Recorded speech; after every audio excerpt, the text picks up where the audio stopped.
Welcome you all to Kerala school tuition YouTube channel. ഇന്ന് നമ്മൾ discuss ചെയ്യാൻ പോകുന്നത് 10th സ്റ്റാൻഡേർഡിൻ്റെ കെമിസ്ട്രിയാണ്. അതിൻ്റെ ഫസ്റ്റ് ചാപ്റ്റർ അത് പീരിയോഡിക് ടേബിളാണ് നമ്മളിന്ന് ഡിസ്കസ് ചെയ്യാൻ പോകുന്നത്. Periodic table and electronic configuration in different elements we are going to discuss in today's class. Okay, so periodic table എന്ന് പറഞ്ഞാൽ എന്താണ്? സോ ഇതാണ് ഒരു റഫ് ഐഡിയ. ഇത് നിങ്ങളുടെ ബുക്കിനകത്തുള്ളതല്ല, ഞാൻ വേറെ കോപ്പി പേസ്റ്റ് ചെയ്തതാണ്. സോ ഇതാണ് പീരിയോഡിക് ടേബിൾ എന്ന് പറഞ്ഞാൽ നിങ്ങൾ ജസ്റ്റ് ശ്രദ്ധിക്കേണ്ട കാര്യം, നമ്മളുടെ ഇപ്പോൾ നമുക്ക് അറിയാവുന്ന എലമെൻസിനെ എല്ലാം കൂടെ അവരൊരു ഗ്രൂപ്പിനാക്കി വെച്ചിട്ടുണ്ട്, ഒരു ടേബിളിലാക്കി വെച്ചിട്ടുണ്ട്. അതാണ് ഈ പീരിയോഡിക് ടേബിൾ എന്ന് പറയുന്നത്. ഓക്കെ, സോ ഈ ഒരു ടേബിളിൽ നമുക്കിന്ന് അറിയാവുന്ന ഏതൊരു എലമെൻറ്റ്സ് നിങ്ങളെടുത്താലും അത് ഈ ടേബിളിൽ ഇടം കണ്ടിരിക്കണം കെമിക്കലി എന്നാണ് തത്വം. ഓക്കെ, ഇനി ശ്രദ്ധിക്കേണ്ട കാര്യം, നമ്മളുടെ പീരിയോഡിക് ടേബിൾ എന്ന് പറയുന്നത് ഈ ഒരു കാണുന്ന ഈ ഒരു ടേബിൾ എന്ന് പറയുന്നത് ഒരു ദിവസം കൊണ്ടുണ്ടായിട്ടുള്ള ഒരു കാര്യമല്ല. It took actually many centuries to develop itself. So ആദ്യമൊക്കെ ഡിഫറെൻറ്റ് ടെക്നിക്സ് ആയിട്ടുള്ള ട്രയാഡ് ടെക്നിക്ക് വന്നു, അറേഞ്ച്മെൻറ്റ് ഓഫ് എലമെൻറ്റ്സ് വന്നു, പിന്നെ ഒക്ടക്റ്റ് സ്റ്റേജസ് വന്നു. അതായത് ട്രയാഡ് എന്ന് വെച്ചാൽ 3 എലമെൻറ്റ്സ് വെച്ചുള്ള ഗ്രൂപ്പുകളായിട്ട് 1 2 3 1 2 3 അവരുടെ സിമിലർ പ്രോപ്പർട്ടീസ് വെച്ച് ഇങ്ങനെ ഡിഫറെൻറ്റ് എലമെൻറ്റ്സിനെ 3 3 3 ആക്കിയിട്ടുള്ള സിസ്റ്റം വന്നായിരുന്നു ട്രയാഡ്. അത് കഴിഞ്ഞ് ഒക്ടക്റ്റ് വന്നായിരുന്നു. ഒക്ടക്റ്റ് വന്നാൽ നമ്മളുടെ സരിഗമ പദനിസ ഉണ്ടല്ലോ, അതേ സിസ്റ്റം വെച്ചുള്ള ഗ്രൂപ്പിംഗ് വന്നാണ്, അതാണ് ഒക്ടക്റ്റ് സിസ്റ്റം. പിന്നീട് വന്നതാണ് ഈ കാണുന്ന പീരിയോഡിക് ടേബിൾ സ്ട്രക്ചർ. ഈ കാണുന്ന പീരിയോഡിക് ടേബിൾ സ്ട്രക്ചർ ആദ്യം വന്നെങ്കിൽ പോലും അന്നും അറ്റോമിക് മാസിനാണ് ഇമ്പോർട്ടൻസ് കൊടുത്തിരുന്നത്. അറ്റോമിക് മാസ് എന്ന് വെച്ചാൽ നമുക്കറിയാം, ഒരു മാസ് ഓഫ് ആൻ ആറ്റം, ഒരു ആറ്റത്തിന് അതിന് ന്യൂക്ലിയസ് ഉണ്ടെന്ന് നമുക്കറിയാം. അതിന് ചുറ്റും ഡിഫറെൻറ്റ് ഷെല്ലുകളുണ്ട്, ഡിഫറെൻറ്റ് പാത്തുണ്ട്, അതിനകത്ത് ഡിഫറെൻറ്റ് ഇലക്ട്രോൺസ് ഉണ്ട്. സോ ഒരു ആറ്റത്തിൻ്റെ മാസ് എന്ന് പറയുന്നത് ടെക്നിക്കലി ആറ്റത്തിൻ്റെ മാസ് എന്ന് പറയുന്നത് it focused on its nucleus. ന്യൂക്ലിയസിനകത്ത് നമുക്ക് ന്യൂട്രോൺ ഉണ്ട്, ന്യൂക്ലിയസിനകത്ത് നമുക്ക് പ്രോട്ടോൺ ഉണ്ട്. So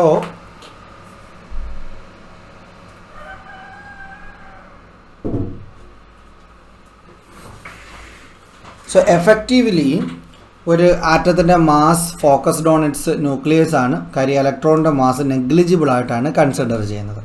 Or simply I could say atomic mass is equal to the sum of the mass of number of neutron and the number of proton present in the nucleus of an atom. ആദ്യമൊക്കെ എലമെൻസിനെ arrange ചെയ്യാൻ ഉപയോഗിച്ചിരുന്നത് ഈ wait ആണ്, atomic mass ആയിരുന്നു ഉപയോഗിച്ചിരുന്നത്. പക്ഷേ later on ഇത് discover ചെയ്തു, അറ്റോമിക് മാസ് അല്ല എലമെൻസിൻ്റെ പ്രോപ്പർട്ടീസ് തീരുമാനിക്കുന്നത്, അറ്റോമിക് നമ്പർ ആണ്. അറ്റോമിക് നമ്പർ എന്ന് പറയുന്നത് number of protons in an atom.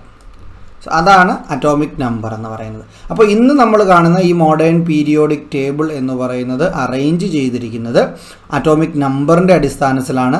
So 1 ആയി വരുന്ന ഹൈഡ്രജന് 1 പ്രോട്ടോൺ ആണുള്ളത്, ഹീലിയത്തിന് 2 പ്രോട്ടോൺ ആണുള്ളത്, ലിഥിയത്തിന് 3, ബേരിയത്തിന് 4, ബോറോൺ 5, അങ്ങനെ.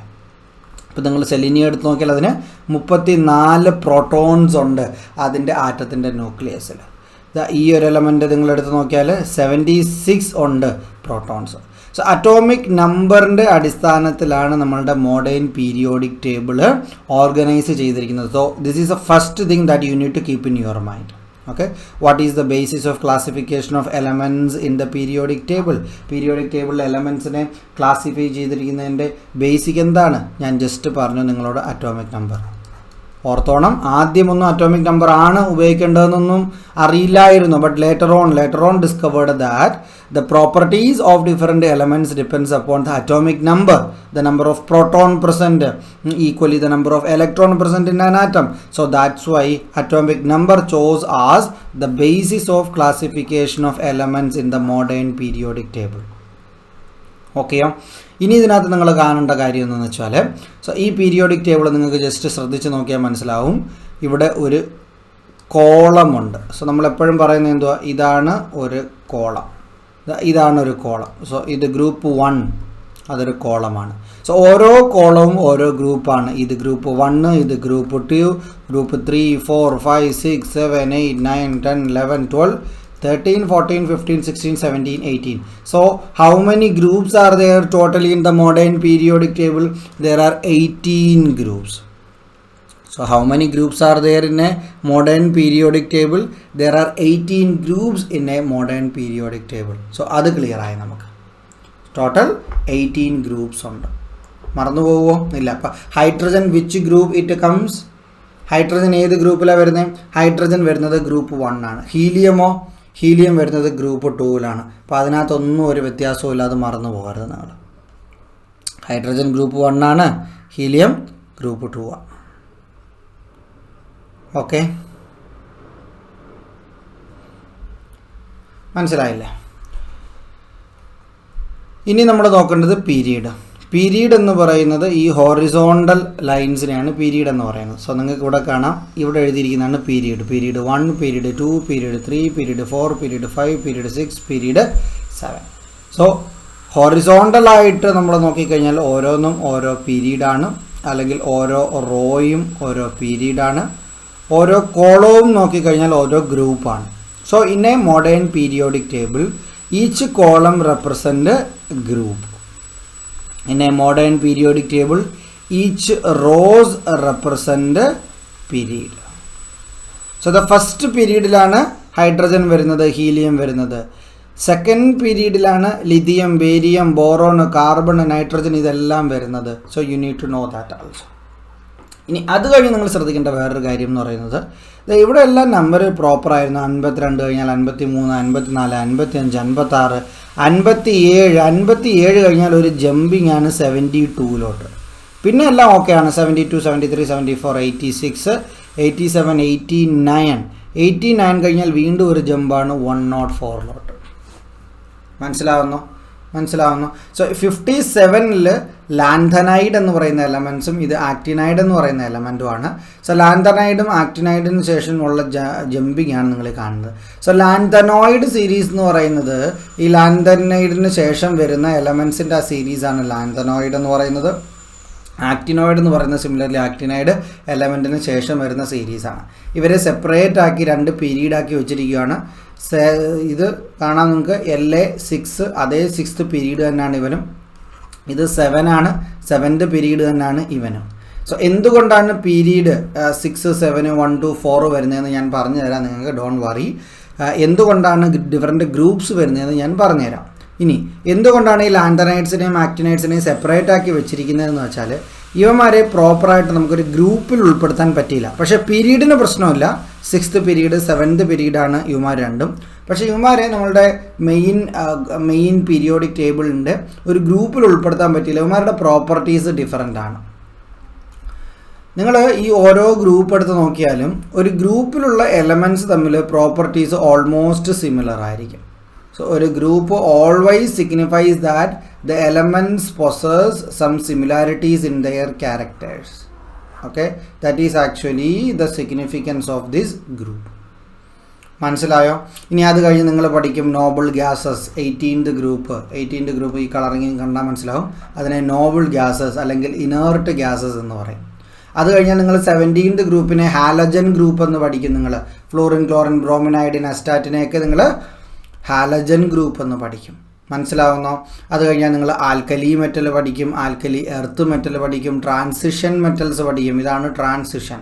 സോ ഇത് മെറ്റലാണ്, ഇത് നോൺ മെറ്റൽസ് ആണ്. മെറ്റൽസ് ടു നോൺ മെറ്റൽസിലോട്ടുള്ള ഒരു ട്രാവലാണ് ഈ കാണുന്ന ആൽക്കലി ഈ കാണുന്ന ട്രാൻസിഷൻ മെറ്റൽസ് എന്ന് പറയുന്നത്. സോ ആദ്യത്തെ ഗ്രൂപ്പ് നിങ്ങൾ ആൽക്കലി മെറ്റലും, പിന്നെ അത് കഴിഞ്ഞാൽ alkali earth metal, transition metals നിങ്ങൾ പഠിക്കും. മനസ്സിലാവുന്നോ? ഇത് other metals, then non metals, etcetera. അതൊക്കെ നമുക്ക് പിന്നീട് നോക്കാം. സോ ബേസിക്കലി ഒരു പീരിയോഡിക് ടേബിൾ എന്തറിയണമെന്ന് നിങ്ങൾക്ക് മനസ്സിലായി കാണുമെന്ന് വിശ്വസിക്കുന്നു. മനസ്സിലായെങ്കിൽ നമുക്ക് അത് വിട്ടിട്ട് നമുക്ക് ചാപ്റ്റർ സ്റ്റാർട്ട് ചെയ്യും. സോ എൻ്റെ ടീച്ചിങ് പാറ്റേൺ എന്ന് പറയുന്നത്, നമ്മൾ ബുക്ക് എടുക്കുന്നു, ഓരോ ചാപ്റ്ററിലെയും ഓരോ ക്വസ്റ്റ്യനും അതിനകത്ത് പറഞ്ഞിരിക്കുന്ന കൺസെപ്റ്റ് അതുപോലെ അനലൈസ് ചെയ്യുന്നു. അത് തന്നെയായിരിക്കും ഞാൻ ഇവിടെയും ഫോളോ ചെയ്യുന്നത്.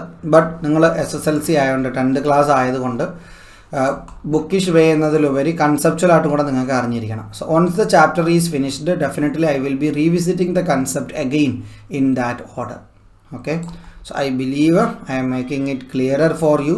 Now you know what is a periodic table. So ഇവിടെ നമ്മൾ ചാപ്റ്റർ തുടങ്ങി കഴിഞ്ഞാൽ ഇവിടെ ഒരു ചാത്തൻ ഇരിപ്പുണ്ട്. ചാത്തനെ വായിക്കുകയാണ് ആറ്റത്തിൻ്റെ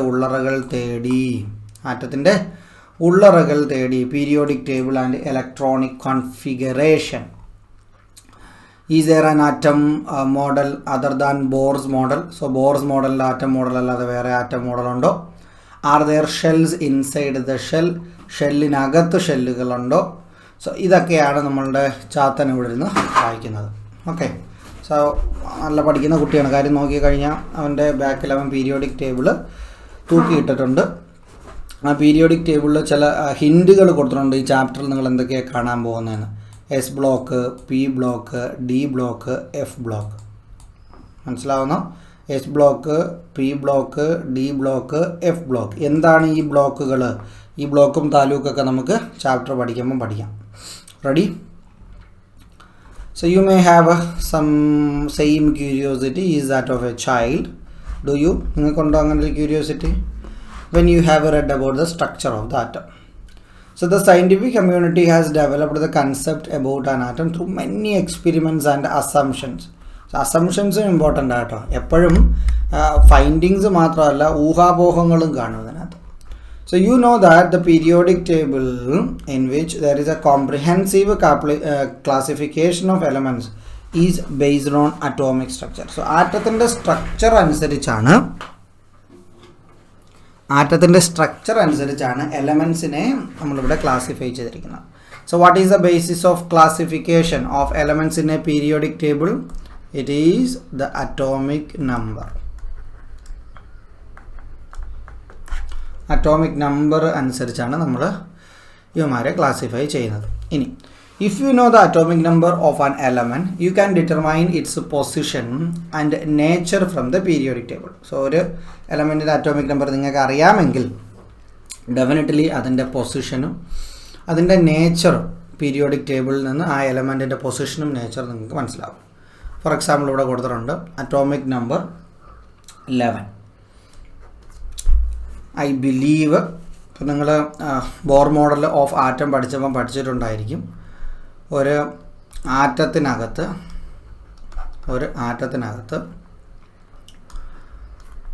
ന്യൂക്ലിയസ് ഉണ്ട്. ന്യൂക്ലിയസിനകത്ത് പ്രോട്ടോൺ ഉണ്ട്, ന്യൂട്രോൺ ഉണ്ട്. ഈ പ്രോട്ടോൺ ഉണ്ട്, അതിന് ചുറ്റിനും ഒരുപാട് പാത്തുണ്ട്. ഈ പാത്തിനെയാണ് ആക്ച്വലി ഷെൽ എന്ന് വിളിക്കുന്നത്, ഓർബിറ്റ് എന്ന് വിളിക്കുന്നത്. ഓക്കെ, ഷെൽ എന്നോ ഓർബിറ്റ് എന്നോ നിങ്ങൾക്ക് പറയാം. സോ ഈ ഡിഫറെൻ്റ് ഷെൽസിനെ നെയിം ചെയ്യുന്നത്, ഇതാണ് ന്യൂക്ലിയസ്. ഈ ഡിഫറെൻ്റ് ഷെൽസിനെ നെയിം ചെയ്യുന്നത് K, L, M, N etcetera ഇങ്ങനെ. ഓക്കെ, കെ എൽ അല്ലെങ്കിൽ നിങ്ങൾക്ക് 0, 1, 2, 3 അങ്ങനെയും 0, 1, 2, 3 അല്ല 1, 2, 3 മണ്ടത്തരാണ്. 1, 2, 3, 4 എന്ന് നിങ്ങൾക്ക് നെയിം ചെയ്യാം. ഓക്കെ, KLMN അല്ലെങ്കിൽ 1, 2, 3, 4 എന്ന് നിങ്ങൾക്ക് ഈ ഡിഫറെൻ്റ് ഷെല്ലിനെ നെയിം ചെയ്യാം. ഇനിയൊരു കാര്യമുണ്ട്, ഓരോ ഷെല്ലിലും ഈ ഷെല്ലെന്തിനാ? ഈ ഷെല്ലിനകത്താണ് ഇലക്ട്രോൺസ് കടന്ന് കറങ്ങുന്നത്. സോ ബോറിൻ്റെ കൺസെപ്റ്റ് പറയുന്നത് ആറ്റമുണ്ട്, ആറ്റത്തിന് ഒരു ന്യൂക്ലിയസ് ഉണ്ട്, ന്യൂക്ലിയസിന് ചുറ്റും ഫിക്സഡ് പാത്തിൽ ഇലക്ട്രോൺസ് കടന്ന് കറങ്ങിക്കൊണ്ടിരിക്കും. സോ ഇതാണ് ഷെല്ലെന്ന് പറയുന്നത്. ഇനി ഓരോ എലമെൻറ്റിലും ഇലക്ട്രോൺസിൻ്റെ നമ്പർ ഡിഫറൻ്റ് ആണ്. പക്ഷേ നിങ്ങൾ ഏതൊരു ആറ്റം എടുത്ത് നോക്കിയാലും എല്ലാ ആറ്റത്തിലെയും ഇലക്ട്രോൺ ഒരേപോലത്തതാണ്, പ്രോട്ടോൺ ഒരേപോലത്തതാണ്, ന്യൂട്രോൺ ഒരേപോലത്തെയാണ്. പക്ഷേ അതിൻ്റെ നമ്പർ വേണമെങ്കിൽ മാറാം. ആ ഒരു ബേസിക് ക്യാരക്ടറിസ്റ്റിക്സ് വെച്ചാണ് നമ്മൾ ഈ പീരിയോഡിക് ടേബിൾ തന്നെ കൺസ്ട്രക്റ്റ് ചെയ്തിരിക്കുന്നത്. ഓക്കെ, ഇനി come to the concept. So ഇവിടെ ബോറിൻ്റെ കൺസെപ്റ്റ് അനുസരിച്ച് നമ്മൾ ഒരു എലമെൻ്റ് പറഞ്ഞു, ന്യൂക്ലിയസ് പറഞ്ഞു, ന്യൂക്ലിയസിന് ചുറ്റുമുള്ള ഷെല്ലുകൾ പറഞ്ഞു. ഇനി ഷെല്ലുകൾ KLMN ഇതിനകത്ത് ഒക്കുപ്പൈ ചെയ്യാൻ പറ്റുന്ന ഇലക്ട്രോണിൻ്റെ മാക്സിമം നമ്പറിന് ഒരു ലിമിറ്റുണ്ട്. അത് കണ്ടുപിടിക്കുന്ന ഇക്വേഷനാണ് 2n² എന്ന് പറയുന്നത്. 2n². ഇപ്പോൾ K എന്ന് പറയുന്നത് അത് ഷെൽ നമ്പർ 1 ആണ്. ഈ ഷെൽ നമ്പർ 1ൽ n= നിങ്ങൾ 1 ഇട്ട് കൊടുത്താൽ 2 × 1 square is 1, 1 into 2 is 2. So the maximum number of electrons that could be occupied in the first shell is 2. Similarly, L ഞാൻ എടുത്തു കഴിഞ്ഞാൽ സെക്കൻഡ് ഷെല്ലാണ്. 2 into 2 square എന്ന് പറയുന്നത് 4 ആണ്. 2 into 4 എന്ന് പറയുന്നത് 8 ആണ്. സോ K എന്ന് പറയുന്ന ഷെല്ലിൽ 2, L എന്ന് പറയുന്ന ഷെല്ലിൽ 8. സോ സിമിലർലി KL M ഞാൻ എടുത്തു കഴിഞ്ഞാൽ ഇവിടെ 2ന് പകരം ഇവിടെ N, 2ന് പകരം ഞാൻ 3 ഇട്ട് കൊടുക്കും. 3 സ്ക്വയർ 9 into 2 18. മനസ്സിലാവുന്നു? സോ ഇതേപോലെ KLMN ഇതിനകത്ത് എല്ലാം ഇലക്ട്രോൺസ്, മാക്സിമം ഇലക്ട്രോൺസ് അതിന് ഹോൾഡ് ചെയ്യാൻ പറ്റുന്നത് നിങ്ങൾക്ക് ഈസി ആയിട്ട് ക്ലാസിഫൈ ചെയ്യാൻ പറ്റും. ഇനി ഇവിടെ അറ്റോമിക് നമ്പർ ഓഫ് ആൻ എലമെൻറ്റിൻ്റെ പേരാണ് സോഡിയം ഈസ് 11. സോ 11 എന്ന് പറയുന്ന അറ്റോമിക് നമ്പറുള്ള ഒരു എലമെൻ്റാണ് സോഡിയം. അതിൻ്റെ ഇലക്ട്രോൺ കോൺഫിഗറേഷൻ നോക്കിയേ, 11 ഉണ്ട്. അതിനകത്ത് നമുക്ക് KLMനകത്താണ് വെക്കേണ്ടത്. So maximum 2 എണ്ണത്തിനെ K വെച്ചോളും. സോ 2. ബാക്കി എത്ര ഉണ്ട്? ബാക്കി 9 ഉണ്ട്. അതിനകത്ത് 8നെ L വെച്ചോളും. പിന്നെ 1 ഉണ്ട്. So 2, 8, 1. So the electron configuration of an atom easily we have written it is 281 electron configuration of this element sodium. In a question വരുന്നു, from this electron configuration can you say it's a group number? Can you say it's a period number? Can you say it's a group number? Can you say it's a period number? So group number എന്ന് പറയുന്നത് എന്താണ്? Group number എന്ന് പറയുന്നത് ഇതിനകത്തെ last ഈ electron configuration എഴുതുമ്പോൾ last electron occupy ചെയ്യുന്നില്ലേ, ആ ലാസ്റ്റ് ഇലക്ട്രോൺ ഒക്കുപ്പൈ ചെയ്യുന്ന ആ നമ്പർ, ആ ഇലക്ട്രോണിൻ്റെ നമ്പറിനനുസരിച്ചാണ് ഗ്രൂപ്പ്. അതായത് ഇവിടെ ഗ്രൂപ്പ് നമ്പർ എന്ന് പറയുന്നത് 1ഉം ഇവിടെ പീരീഡ് നമ്പർ എന്ന് പറയുന്നത് നമ്പർ ഓഫ് ഷെൽ 1, 2, 3യുമാണ്. ഗ്രൂപ്പ് നമ്പർ 1 ആണ്, പീരീഡ് നമ്പർ 3 ആണ്. സോ ഗ്രൂപ്പ് നമ്പർ 1 വന്നതിൻ്റെ കാര്യം എന്താ? ഗ്രൂപ്പ് നമ്പർ 1 വന്നതിൻ്റെ കാര്യം എന്താ? സോ ലാസ്റ്റ് ഇലക്ട്രോൺ എന്ന് പറയുന്നത് 1 ആണ്. പീരീഡ് നമ്പറോ? പീരീഡ് നമ്പർ എന്ന് പറയുന്നത് 3 ആണ്. 1, 2, 3 ഷെല്ലുണ്ട്. അതുകൊണ്ടാണ് പീരീഡിക് നമ്പർ 3 എന്ന് പറയുന്നത്. Clear? So group number 1, period number 3. Group number 1 and period number 3. Is this group 1 element a metal or non-metal? Group 1 element എന്ന് പറയുന്നത് metals ആയിരിക്കും. These are metals. So the classification in this table is done in which a way that we can analyze and predict the properties of the elements. In the periodic table, the basis of periodic function of elements is their atomic structure. So ഈ പറഞ്ഞിരിക്കുന്ന കാര്യം നിങ്ങൾക്ക് എക്സാമിന് important ആണ്. Okay, so the classification in the table in this periodic table is done in such a way that we can analyse and predict properties of the elements. So group 1 elements എന്ന് പറയുന്നത് metals ആയിരിക്കും, നമുക്കത് predict ചെയ്യാൻ പറ്റും. Group 1 എന്ന് പറയുന്നത് metals ആയിരിക്കും. Metals എന്ന് പറയുന്നത് ലൂസ് ഇലക്ട്രോൺസ്. കാര്യം എന്താ? ഇവന്മാർക്ക് എപ്പോഴും ഒന്ന് അധികം കാണും, അവന്മാരെപ്പോഴും ലൂസ് ചെയ്യും. അതാണ് മെറ്റൽസിൻ്റെ പ്രത്യേകത. So the classification in this table in such a way we can analyse and predict the properties of an element. So ഒരു എലമെൻറ്റ് ഗ്രൂപ്പ് 1 ആണെങ്കിൽ you can predict some. If an element is in the group 3 you can predict some. So that is the nature. So in the periodic table the basis of periodic function of elements is their atomic structure. അതിൻ്റെ atomic structure അനുസരിച്ചാണ് അവരുടെ periodic function differ ചെയ്യുന്നത്. You have learned about various atom model. Yes, according to Bohr model, in an atom, electrons are arranged in various shells around the nucleus and they are filled in the increasing order of the energy. So very important concept for your exam. So note it down in your book and study it. So as per the Bohr's model, in an atom, electrons are arranged in various shell. So just now നമ്മൾ കണ്ടു electrons are arranged in various shell. And one more thing is there, electrons are arranged in various shell around the nucleus and they are filled in the increasing order of their energy. So filled in the increasing order of the energy. That means ഒരു electron ഈ ഷെല്ലിൽ occupy ചെയ്യുന്ന ഒരു ഇലക്ട്രോണിന് ഈ ഷെല്ലിൽ occupy ചെയ്യുന്ന ഒരു ഇലക്ട്രോണിനേക്കാൾ energy കൂടുതലായിരിക്കും. ഈ ഷെല്ലിൽ ഒക്കുപ്പൈ ചെയ്യുന്ന ഒരു ഇലക്ട്രോണിന് ഇവനേക്കാൾ എനർജി കൂടുതലായിരിക്കും. Why? Because that is what is the Bohr's model. So as the distance from the nucleus increases, nucleusൽ നിന്നുള്ള ഡിസ്റ്റൻസ് ഇൻക്രീസ് ചെയ്യുമ്പോൾ ഓരോ ഇലക്ട്രോണിനും the energy of the electron in the shells increases.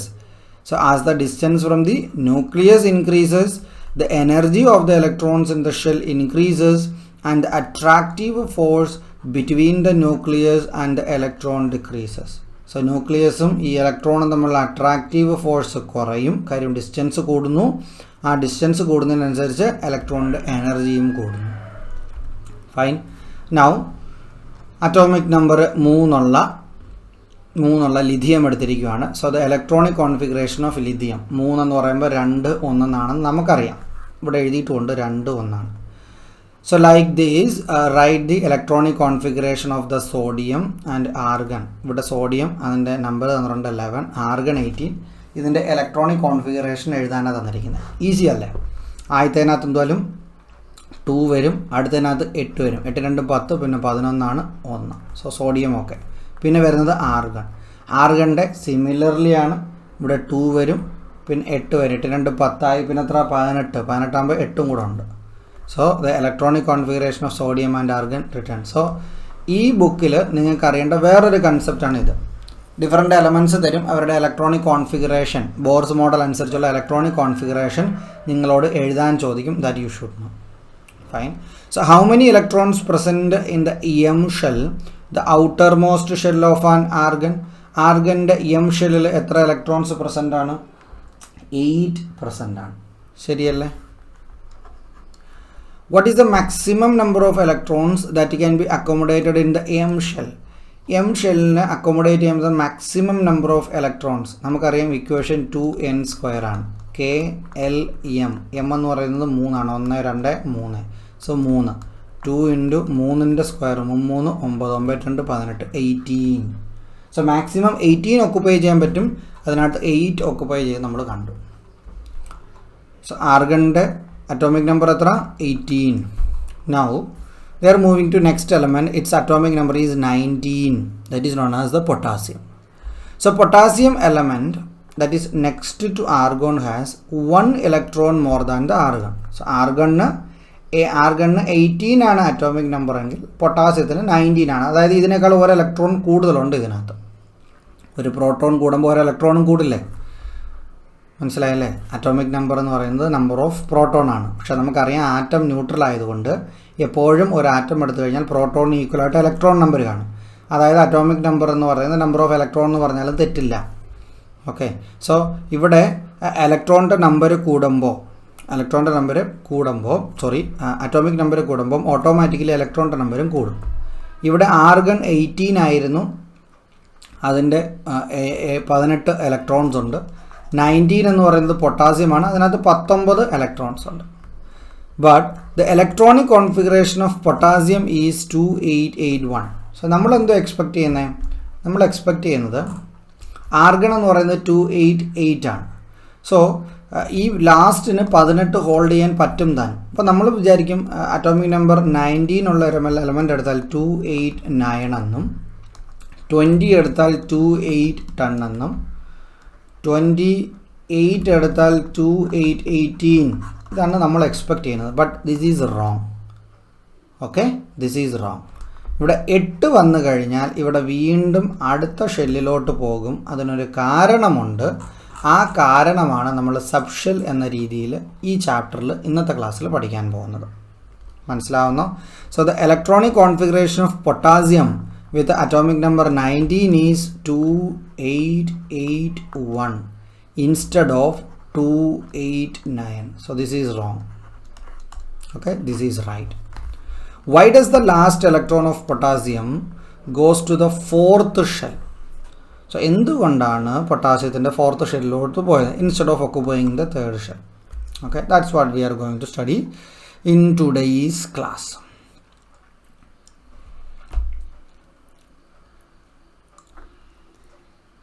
Okay. So studies related to nature and the position of the electrons in an atom revealed the limitations of the Bohr's model and assumptions were postulated. Accordingly, electrons in each energy level are arranged in sub-energy level. So, Bohr model പറഞ്ഞു വെച്ചത് ഒരു nucleus ഉണ്ട്, അതിന് ചുറ്റും ഷെല്ലുണ്ട്, അത്രേ പറഞ്ഞുള്ളൂ. Bore മോഡലിനേക്കാളും ഒരു ലെവലും കൂടെ അധികം പോയി നമ്മൾ ചിന്തിക്കാൻ തുടങ്ങി. കാര്യം ഒരുപാട് കാര്യങ്ങൾക്ക് എക്സ്പ്ലനേഷന് ബോർ മോഡൽ പറ്റിയില്ല. അത് വെച്ച് പറയുന്നത് ഈ ഓരോ ഷെല്ലും ഉണ്ടല്ലോ, KLMN, ഈ ഓരോ ഷെല്ലിനകത്തും ഡിഫറൻറ്റ് സബ് ഷെല്ലുകളുണ്ട്. ഓരോ ഷെല്ലിനകത്തും ഡിഫറൻറ്റ് സബ് ഷെല്ലുകളുണ്ട്. So accordingly electrons in each energy level are arranged in its sub-energy level. Each sub-energy level in a shell is called subshell. So, ഓരോ എനർജി ലെവലാണ് ഷെല്ലുകൾ, അതിനകത്തുള്ള സബ് എനർജി ലെവലാണ് സബ് ഷെൽ. ഈസി അല്ലേ ഓർത്തിരിക്കാൻ sub shell. This sub shells are named SPDF. ഷെല്ലുകൾ name ചെയ്യുന്നത് KLMN ആണെങ്കിൽ സബ് ഷെല്ലുകൾ നെയിം ചെയ്യുന്നത് SPDF എന്നാണ്. SPDF. So each main energy level except Kയ്ക്കകത്ത് SPDF കാണത്തില്ല, അതൊഴിച്ച് ബാക്കി എല്ലാ മെയിൻ എനർജി ലെവലിലും has more than one sub shell. കാരണമൊക്കെ ഞാൻ പറഞ്ഞുതരാം, don't worry. So each main energy level except K has more than one sub ഷെല്ലും the number of subshell in each energy level is equal to its shell number. The number of subshell in each energy level, ഓരോ energy ലെവലിലും, ഓരോ energy level എന്ന് പറയുന്നത് ഓരോ ഷെല്ലാണ്, അതിനകത്തുള്ള number of sub shells എന്ന് പറയുന്നത് is equal to its shell number. So shell number 1 ആണെങ്കിൽ അതിനകത്ത് ഒരു സബ് ഷെല്ലായിരിക്കും. ഷെൽ നമ്പർ 2 ആണെങ്കിൽ അതിനകത്ത് 2 സബ് ഷെല്ല് കാണും. ഷെൽ നമ്പർ 3 ആണെങ്കിൽ അതിനകത്ത് 3 സബ് ഷെല്ല്, 4 ആണെങ്കിൽ 4 സബ് ഷെല്ല്. അന്നേരം 5 ആണെങ്കിലും 4 സബ് ഷെല്ലുകളെ കാണും, പക്ഷേ ഡിഫറൻറ്റ് കാറ്റഗറീസ് നമ്പർ കാണും, അത്രേ ഉള്ളൂ. കാര്യം SPDF എന്ന് പറയുന്നത് 4 സബ് ഷെല്ലുകളല്ലേ ഉള്ളൂ. ഓക്കെ. സോ ഷെല്ലുകളുടെ നമ്പർ കിട്ടിക്കഴിഞ്ഞാൽ അതിനകത്തുള്ള സബ് ഷെല്ലുകളുടെ എണ്ണം നമുക്ക് കിട്ടും. ഒരു കാര്യം നിങ്ങൾക്ക് മനസ്സിലായി, K എന്ന് പറയുന്ന ഫസ്റ്റ് ഷെല്ലിൽ ഒരേ ഒരു സബ് ഷെല്ലേ ഉള്ളൂ, S. ഫൈൻ. Lനകത്ത് 2 എണ്ണം ഉണ്ട്, അതായത് Sഉം Pയും കാണും. Mനകത്ത് Sഉം Pയും Dയും കാണും. Mനകത്ത് Sഉം Pയും Dയും Fഉം കാണും. Okay. So the K shell, which is the first shell, has 1 subshell. So next has 2. What will be the number of subshells in the M shell and N shell? Mനകത്ത് 3 കാണും, Nനകത്ത് 4 കാണും. നോർമൽ തിങ്കിങ് അല്ലേ. Shell number 1 S, 2 SP, 3 SPD, 4 SPDF. Which sub shell is common to all shell? എല്ലാ ഷെല്ലിനും common ആയിട്ടുള്ള sub shell ഏതാണ്? S ആണ്. ശരിയല്ലേ?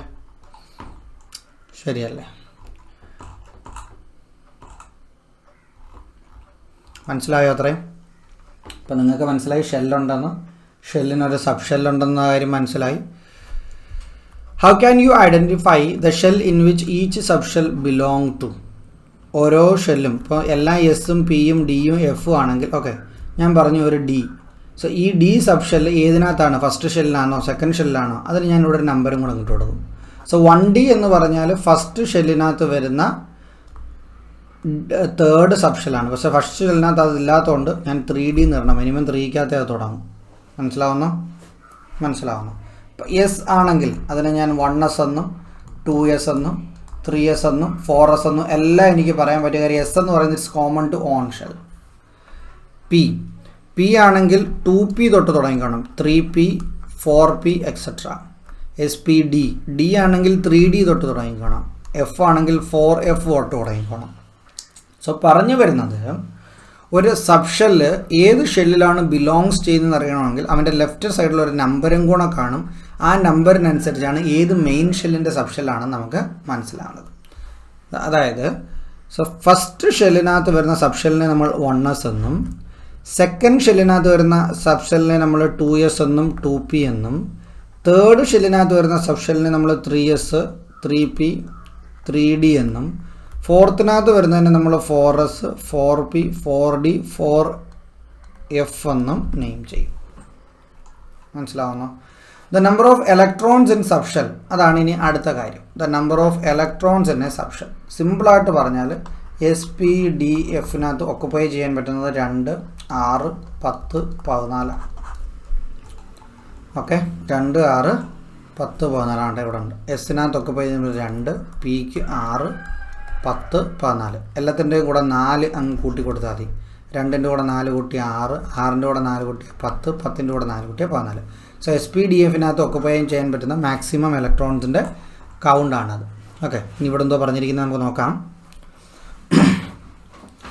Haven't you found out the table which all subshells are present in each shell? All subshells are present in each shell. Yes. You know the maximum number of electrons that can be accommodated in each shell. So ഓരോ ഷെല്ലിനകത്തെയും maximum number നമുക്കറിയാം. കാര്യം 2, 8, 18. How many electrons can be accommodated in each subshell? ഇപ്പോൾ നമുക്കറിയാം, പക്ഷേ ഇവിടെ ഇവർ derive ചെയ്യുന്നത് എങ്ങനെയാണെന്ന് നോക്കാം. ഷെൽ നമ്പർ 1 മാക്സിമം 2 ആണ് പറ്റുന്നത്. ശരിയാ, KLMN. കെ ഷെല്ലിനകത്ത് 2 ആണ് മാക്സിമം, അതിനകത്ത് 1s മാത്രമേ ഉള്ളൂ. സോ 2 ഫില്ലായി കഴിഞ്ഞു. എല്ലിനകത്ത് 2, അതിനകത്ത് മാക്സിമം പറ്റുന്നത് 8 ഇലക്ട്രോൺസ് ആണ്. സോ എസിനകത്ത് മാക്സിമം 2 പറ്റൂ, ആ 2 ഇവിടെ പോയി. ബാക്കി എത്ര ഉണ്ട്?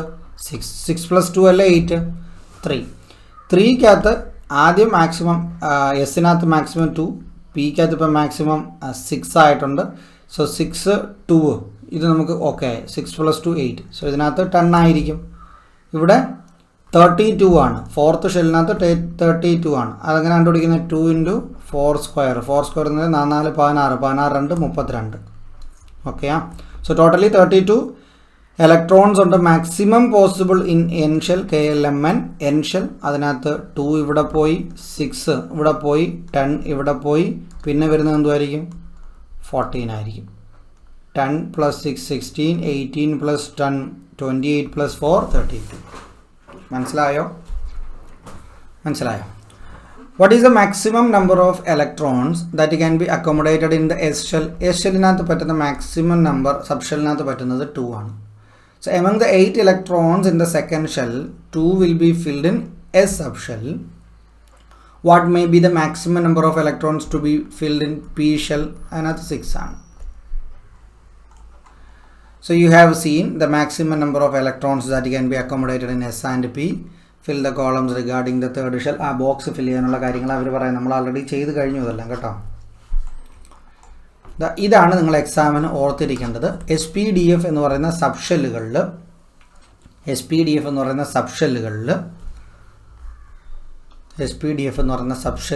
പറ്റുന്ന മാക്സിമം ഇലക്ട്രോൺസിൻ്റെ കൗണ്ട്. സോ നിങ്ങൾ എക്സാമിന് പഠിക്കുമ്പോൾ ഇതൊന്നും ഇനി റിവൈസ് ചെയ്യരുത്. ഒരു പ്രാവശ്യം പഠിച്ചങ്ങ് വിടുക. ഇത് ഇനി റിവൈസ് ചെയ്യരുത്. കാര്യം നിങ്ങൾ ആൾറെഡി പഠിച്ചു കഴിഞ്ഞു എന്താണെന്ന്. ഇത് നിങ്ങൾ വായിക്കരുത്. ഈ ബുക്കിനകത്തുള്ളത് തന്നെ അങ്ങ് വെട്ടിക്കളഞ്ഞണം. ഇതിനകത്തുള്ളതോ ഇതെന്താണെന്ന് വെച്ചാൽ നമ്പർ ഇടുന്ന കാര്യമാണ്. അത് നിങ്ങളിനി വായിക്കേണ്ട കാര്യമില്ല. ഇത് ഓക്കെ, ഷെൽ നമ്പറും ഇതും വേണം. ഇത് നിങ്ങൾ എക്സാമിന് വീണ്ടും പഠിച്ചോണം. ഇത് നിങ്ങൾ ശ്രദ്ധിച്ചോണം എക്സാമിന്.